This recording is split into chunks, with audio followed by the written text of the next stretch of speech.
In today's video, I'm going to show you how you can blur a moving face using CapCut like this.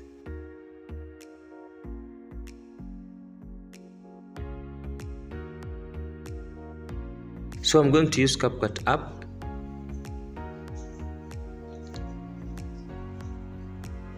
Click on new project.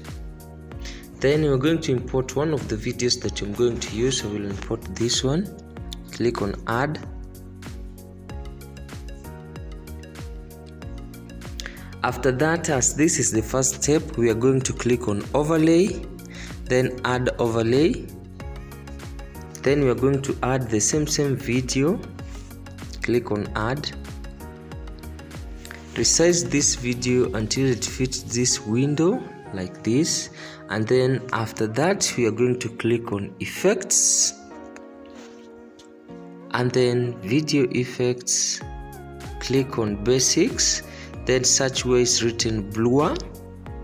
We're going to use this, and then click the correction tool mark.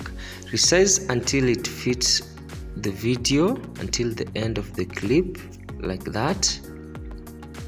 Then after here, what we are going to do, we are going on mask. So click on this video, then search where is written mask, then click where is written circle, then circle the image that you want to blur it. So I want to blur this image, and then after that, here is the trick. You click on invert here at your left corner side down. Click where it's written invert like that, then click OK. So here is the final result on how you can blur a moving face using CapCut in your phone. So don't forget to like, share and subscribe to my channel. See you in the next tutorial. Thank you.